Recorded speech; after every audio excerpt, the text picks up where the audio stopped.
ETF index mutual funds నేర్చుకుని stock మార్కెట్లో రాణించాలనుకుంటున్నారా? వెంటనే ఈ నెంబర్కి కాల్ చేయండి.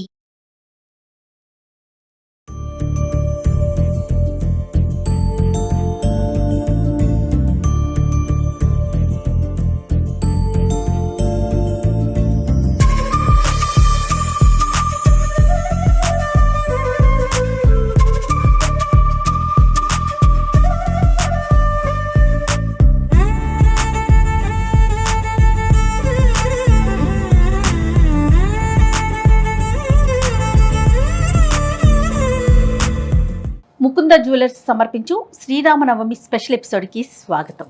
నమస్తే రమ్మగారు. నమస్తే జయ. నవమి శుభాకాంక్షలు అండి. శ్రీరామనవమి శుభాకాంక్షలు జయ. సుమన్ టీవీ ప్రేక్షకులందరికీ శ్రీరామనవమి శుభాకాంక్షలు.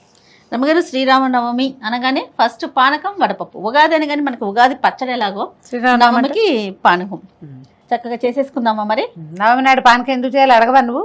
మధ్యలో స్టార్ట్ చేస్తాను. పానకం మాకు రామాలయం ఉండేది రమ్మగారు. పూజకంతా వెళ్ళేవాళ్ళం కాదు, ఏదో కాసేపు అట్లా అట్లా ఆడుకుంటే ఎగురుకుంటే వెళ్ళి వచ్చేసేవాళ్ళం. పండగ మొత్తం పూజ అంతా అయిపోయి కళ్యాణం అయిపోయిన తర్వాత కొట్టేవారు గంట. పరుగు గిన్నెలు పట్టుకొని ఒకటే పరుగు పానకం కోసం. శ్రీరామనవమి పందిళ్ళు అంటే అవునవును పానకమే. చక్క చలువు పందిళ్ళు బ్రహ్మాండంగా పానకం, వడపప్పు, చలిమిడి కూడా చేస్తారు కదా. ప్రాంతాల వారీగా నివేదనల్లో తేడా ఉంటాయి కానీ పానకం వడపప్పు అన్ని చోట్ల చేస్తారు. మీరు ఎట్లా చేస్తారు చెప్పండి? అందరం ఒకటే పద్ధతి అనుకోండి. ఏలక్కాయలు మిరియాలు దంచుకోవటము, బెల్లం సన్నగా తరుక్కోవటము, ఇది అది కలిసి బాగా కాసేపు బాగా నలిపి బెల్లం కరిగేదాకా తిప్పితే పానకం తయారైపోతుంది. పెసరపప్పుని కొంచెం ముందుగానే ఒక గంట ముందు నానబెట్టుకుంటే సరిపోదు. పెసరపప్పు నానబెట్టడం, దాని మీద కొంచెం సన్నగా కొబ్బరి ముక్కలు, తర్వాత ఏమో అరటిపండు ముక్కలు చేసి వేస్తాము, కొంచెం బెల్లం వేసి కాస్త అట్లా నలిపేస్తే ప్రసాదం.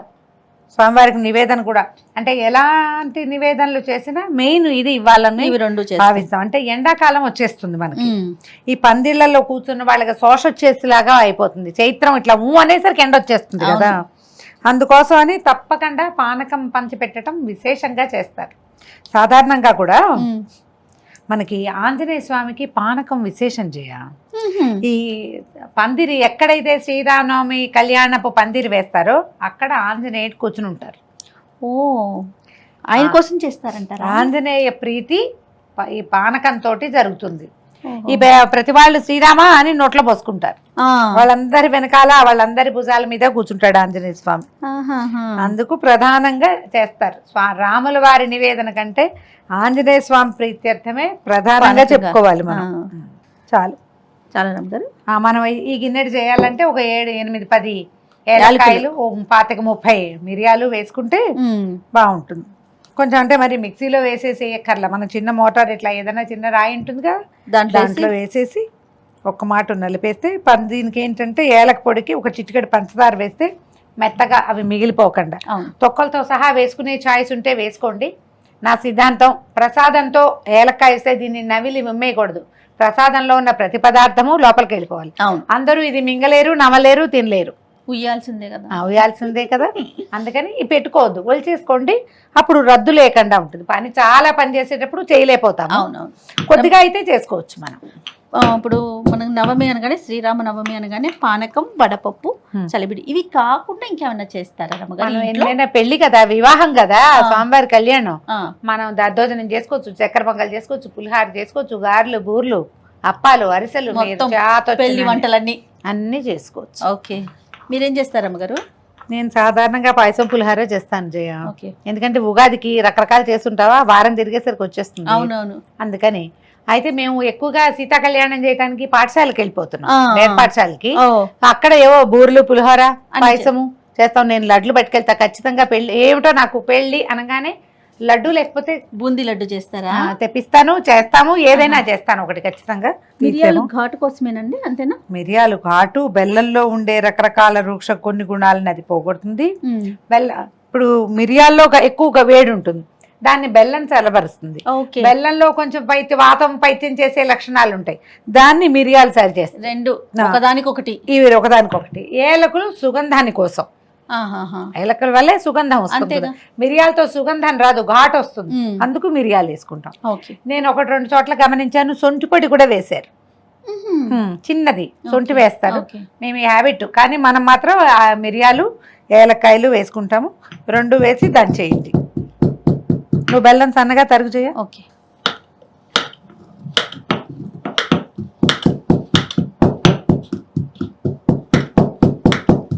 చూడండి అమ్మగారు, ఇంకొంచెం చేయనా? కొద్దిగా అందాజుగా చేసే పనే. మీరు ఇంత గిన్నెడే చేయాలన్న నియమం లేదండి. మనమే ఇద్దరమే ఉన్నాము, ఇదంతా ఎలా పంచుతాము అలా అనిపిస్తుంది.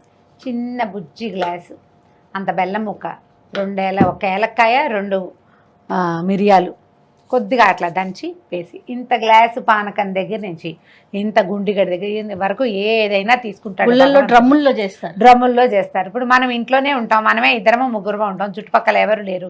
ఈ పానకం అంతా ఖర్చు పెట్టడం ఎట్లా అని పానకాన్ని వేస్ట్ చేయదు. ఎక్కువ చేయాలి అన్న నియమం పెట్టుకుని దాన్ని వినిమయం చేయకుండా పడేయకూడదు. అందుకని అంత చెయ్యొద్దు, కొంచెమే చేసుకోండి. దేవుడి దగ్గర నివేదన పెట్టుకుని మన ఇద్దరమే పురుషుడు పుచ్చుకుంటాం చాలు, అంతైనా సరే. కానీ నియమంగా ఏమిటంటే ఈ తీపి కలిపిన నీళ్లు ఈ కాలంలో తీసుకోవాలి. ఇది ఆరోగ్య రహస్యాలే చేయాలి. అవునవును రమ్మగారు, చలవ చేయటం కోసమే మనం తీసుకుంది, ఎండాకాలం కదా. చూడండి, బెల్లం వల్ల వచ్చే ఇబ్బందులకి మిరియాలు తొలగిస్తాయి, మిరియాల వల్ల వచ్చే ఇబ్బందులు బెల్లం తొలగిస్తుంది. 2 ఇంతకీ ఈ సీజన్ లో మనం తీసుకోవాల్సిన పదార్థం, అందుకని చేస్తాము. అవును. మామూలుగా మనం రోజువారీ ఏ రామాయణమో చేసుకుంటాం అనుకో, ఆంజనేయ స్వామికి ఒక చిన్న పానకం పెడతాం ఇంత. అవును. చెంబుడు చేయక్కర్లా, కొద్దిగా చేయండి. ఎక్కువ మంది ఉండి మనం ప్రసాదం పంపగలము అనుకుంటే ఎక్కువ చేసి నివేదన చేయటం. సాయంకాలం దాకా ఫ్రిడ్జ్ లో పెట్టుకుని కూడా సాయంత్రం తీసుకోవచ్చు, బాగుంటుంది.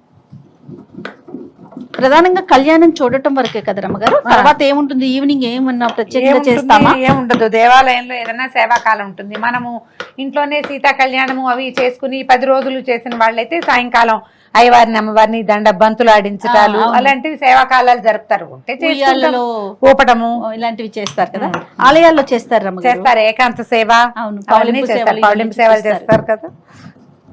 చూడండి రమ్మగారు, చాలమ్మా. ఇదిగో మిరియాలు ఏలకులు దంచేసాము. ఇది ఎంత మెత్తగా దంచేసారండి. ఇది బాగుంది చక్కగా, ఎంత బాగుంది చూడు, చక్కగా నున్నగా. అవును.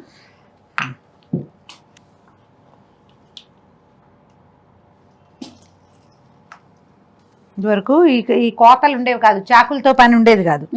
ఈ కుంకుడుకాయలు కొట్టే రాళ్ళు ఉండేవి. బెల్లం కొట్టిన రాయి అంటాం కదా, ఆ రాతో కొట్టేవాళ్ళం. అవునవును. బెల్లం కొట్టిన రాయి అని అదే అంటారు దాన్ని. నీళ్ళు పోయమ్మా.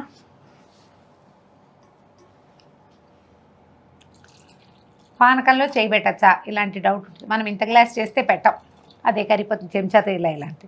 ఇది కరగటం కొంచెం కష్టము, చేయి పెట్టచ్చు, పర్వాలేదు. పోసేస్తున్నా చాలు. ముందు కొంచెం కలిపాక మళ్ళీ కొంచెం దీన్ని కరక పెట్టకపోతే ఇది కరగదు. అవును. కాదు మేము గరిటతో చేస్తాం, చేతులు క్లీన్గా ఉండవు లాంటి భావాలు ఉంటాయి. మీ ఇష్టం. రమ్మగారు చేయి ఎందుకు పెట్టారు అని ప్రశ్నించకండి, అందుకనే పెడుతున్నా. ఇది కరగదు. వంటింట్లో చేతులు పెట్టకుండా పనులు అవుతాయి. చెప్పండి మీరు. చింతపండు చేత్తో పిచ్చకూడదు, దేన్ని చేత్తో ముట్టుకోకూడదు. మరి ఎక్కువ చేసినప్పుడు ఈ పని, లేకపోతే స్పూన్తో కలుపుకోవచ్చు. పైగా ఇవాళ రేపు బెల్లం చేయ ఒక టేస్ట్ శుద్ధ, దాన్ని ఏం చేసినా సరే కరగదు. పొయ్యి మీద పెట్టా కరగటం లేదా ఎంతసేపటికి ఘుమఘుమలాడుతోంది చూడు. మా ఫ్రెండ్ ఒకరు చెప్పారు నాకు, ఈ పానకం మీదట అలా ఏలక్కాయ తొక్కలు కదులుతూ ఉండకపోతే నచ్చదు ఆవిడికి, అందుకని తొక్కలు వేయాల్సిందే. ఏలక్కాయ తొక్కలు కనపడాలట దాంట్లో. చాలా నీళ్ళు కరెక్ట్గా కలర్ సరిగ్గా వచ్చింది చూడు. సీతారామ కళ్యాణం మనం చేసుకోగలిగితే చేసుకుంటాం. మన ఇంట్లో ఒక పుట్టినరోజు అంటే ఏం చేస్తాం, ఏదో స్వీటు హాటు చేస్తాం. పిల్లల పుట్టినరోజు, మన పుట్టినరోజైనా ఓ పాయసమైనా చేసుకుంటాం కదా. భగవంతుడి పుట్టినరోజుకి ఏం చేయాలి?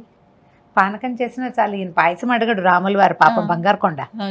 సింపుల్గా పానకం చేయి, కాస్త వడపప్పు చేయి, ప్రార్థించు నన్ను అని చెప్తాడు. గట్టిగా రామాచాలు ఇంత పెద్ద స్తోత్రం చదువుకుని, రామాయణం చదువుకుని, మహాభారతం చదువుకుని, గందరగోళం అవన్నీ చేయగలిగితే ఎంతైనా చేయొచ్చు. మనం ఏమీ చేయలేకపోతే ఒట్టి శ్రీరామ రామ రామేతి రమే రామే మనోరమే సహస్రనామ తత్తుల్యం రామనామ వరానని ఆ ఒక్క శ్లోకమైనా సరే నెంబర్ ఆఫ్ టైమ్స్ చేయండి. ఇలాంటి రోజున, పవిత్రమైన రోజు, సంవత్సరానికి ఒక్క రోజు వస్తుంది. మర్యాద పురుషోత్తముడు రాముడు. పొట్లాడద్దు ఎవరితోటి, గొడవలకి దిక్కండి, వాదనలకి వెళ్ళొద్దు. సాధ్యమైనంత ప్రపంచం పట్ల స్నేహంగా, ప్రేమగా తీయగా ఉండడానికి ప్రయత్నం ప్రయత్నం చేయండి. చేసుకోండి.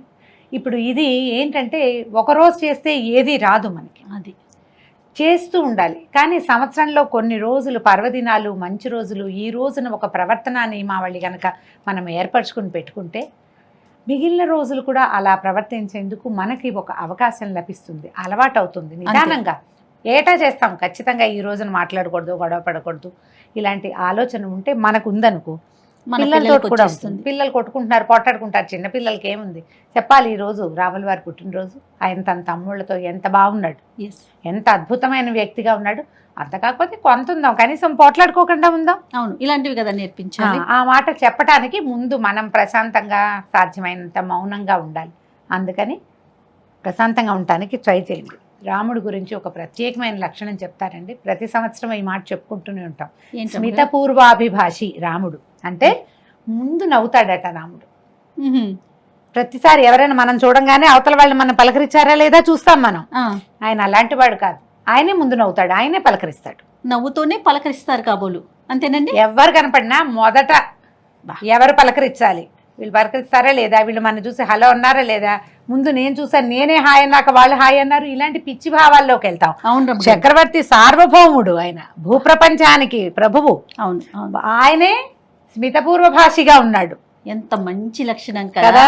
అందుకని అసలు కాదు రమ్మ గారు, ఒక మనిషి కనిపించగానే మనం నవ్వు మొహం పెడితే ఆటోమేటిక్ గా వాళ్ళకి మన మీద చెడు అభిప్రాయం ఉన్నా కూడా పోతుంది, వాళ్ళే వాళ్ళలో వస్తారు, నవ్వు మొహం వచ్చేస్తుంది. వాళ్ళే వస్తారు. రాముడి దగ్గర ప్రధానంగా నేర్చుకోవాల్సిన గుణం ఏంటంటే ఒక్కడుగు ముందుకేయటం. మొదట తనే మాట్లాడడం, మొదట మీరే మాట్లాడండి, మీరే హలోనండి, ఎవరైతే ఏమైంది అది నేనే చేస్తాను అనుకోండి. ఆ. కొన్నాళ్ళకి మీరు ఎదుటి వాళ్ళకు కూడా అలా ఉండటాన్ని నేర్పించగలుగుతారు. వాళ్ళు పలకరించలేదు, నేను చేయలేదు అని అనకండి. వాళ్ళు పలకరించినా పలకరించపోయినా వాళ్ళు ఏడుస్తారు, నేను మాత్రం నవ్వుతాను. రాముడిలాగా ఇలాంటి ఆయన నుంచి తీసుకున్నాను ఈ లక్షణం అనుకోవాలి. అది పెట్టుకుని చక్కగా పానకం చేసి, మన ఎదురింటి వాళ్ళు మన వాళ్ళు కాకపోయినా ఏం పర్వాలేదండి పానకం ఇవ్వటానికి. ప్రసాదాలకు ఇబ్బంది కానీ పానకానికి ఏమి ఇబ్బంది లేదు. హ్యాపీగా పానకం ఎదురింటికి, పక్కింటికి, అందరిళ్ళకి బట్టి చేసేయండి, తలా ఒక గ్లాసు. అంతే. ఎక్కువ చేయగలిగితే అది, ఆ అవకాశం లేకపోతే కొంచెమైనా చేసుకుని రాముల వారి పేరు తెలుసుకుని ఈ రోజున చక్కగా ఇందులో పానకం, వడపప్పు. ఈ వడపప్పు మీద కూడా చిన్న బెల్లం ముక్క పెట్టండి. ఈ చప్పటి వడపప్పు చప్పగా ఉంటుంది, అది పెట్టకూడదు. ఒకే ఒక బెల్లం ముక్క చిన్నది అంతే. ఓ 2 అరటిపళ్ళు, ఒక కొబ్బరికాయ కొట్టి శ్రీరామనవమిని సుసంపన్నం చేసుకోండి. తప్పకుండా రమ్మ గారు. ప్రేక్షకులందరికీ మరొకసారి శ్రీరామనవమి శుభాకాంక్షలు.